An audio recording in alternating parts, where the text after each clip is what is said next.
É hora de conferir um novo episódio do quadro Direito Agrário. Na semana passada, o advogado e professor de leis ambientais Pedro Putini Mendes falou sobre as consequências para os produtores que fizeram o desmatamento sem licença ambiental.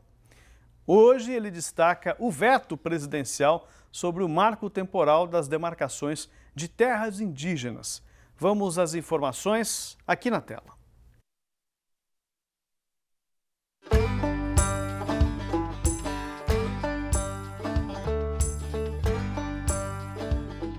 Saudações e bem-vindos a mais uma edição do nosso quadro Direito Agrário para tratar hoje da questão do marco temporal de demarcação de terras indígenas tradicionalmente ocupadas e como que ficou essa situação perante os três poderes, o Legislativo, o Executivo e o Judiciário. Lembrando que o tal do marco temporal seria um critério para a demarcação das terras indígenas que são chamadas pela legislação de tradicionalmente ocupadas, o que já define esse conceito que já traduz os requisitos dessa demarcação, ou seja, tradicionalidade e ocupação. Não é aquelas terras indígenas que são as reservas ou as terras de domínio, que são outras modalidades. Então, em 1988 surge o conceito de terras tradicionalmente ocupadas e em 1996 o Decreto Federal 1775 traz a forma de fazer a demarcação das terras tradicionalmente ocupadas. Em apenas 11 artigos define as etapas de demarcação, por meio do estudo antropológico, o relatório circunstanciado, o grupo de trabalho que é formado para investigar essas áreas. Bom, no Legislativo, 19 anos depois da Constituição Federal, em meio à judicialização de alguns casos de demarcação, surge então o projeto de lei número 490 de 2007, que aí tramitou 16 anos na Constituição Federal até que foi votado recentemente na Câmara dos Deputados por maioria aprovado, encaminhado ao Senado Federal, onde se transformou no projeto de lei 2903, que também, por sua maioria, acabou aprovando, encaminhando esse projeto de lei ao Presidente da República. Então agora chegamos ao Poder Executivo. Nesta última sexta-feira, dia 20 de outubro, então o Presidente da República vetou quase que totalmente o texto contido nesse projeto de lei e suprimiu completamente qualquer menção à data para a demarcação das terras indígenas, como prevê a Constituição Federal. E, além do mais, o Presidente da República bloqueou as discussões, então, aprovadas pela maioria dos parlamentares em ambas as casas do Congresso, que deverão agora retomar essa discussão. E também removeu o artigo 11 desse projeto de lei que falava das indenizações aos proprietários que têm suas terras demarcadas nessa situação. Bom, relembrando então a questão no Judiciário agora. No Judiciário, entre 98 e 2005 eram discutidas duas portarias do Ministério da Justiça que tratavam da demarcação do famoso caso Raposo Serra do Sol, em Roraima. Então esse caso foi julgado em 2009 pelo Supremo Tribunal Federal, dando interpretação ao artigo 231 da Constituição Federal, que fala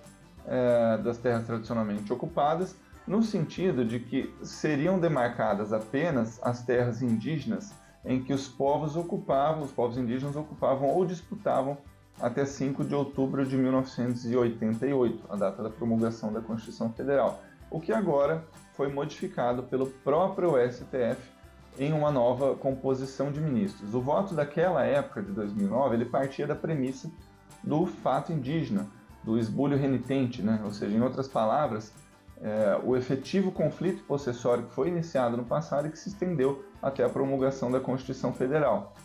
o que é oposto ao indigenato, que agora, recentemente, o Supremo Tribunal Federal entendeu que não há mais marco temporal, ou seja, não há um limite de data para que seja considerado o estudo e demarcação das terras indígenas que um dia foram ocupadas ou disputadas por eles, incluindo alguns detalhes inovadores,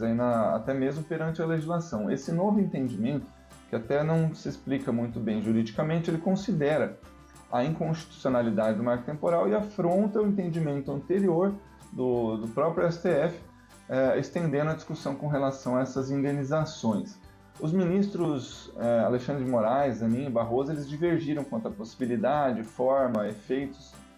dessa questão das indenizações, convergindo apenas na possibilidade de indenizar os ocupantes de boa-fé, ou seja, aqueles compradores de terras que somente, os proprietários de terras que somente souberam que essas terras eram indígenas depois que já compraram, ou seja, de boa-fé, e que terão reconhecidos, portanto, essas suas matrículas, os seus títulos de domínio como legítimos para poder solicitar as indenizações pelo valor da terra nua e também para poder exercer o direito de retenção, ou seja, de permanecer no imóvel até que seja depositado o valor dessa indenização. Pelo menos o valor incontroverso, não aquele que é discutido a mais do que o poder público vai pagar por essas terras. Então essa questão no judiciário ficou decidida da seguinte forma, por maioria de votos,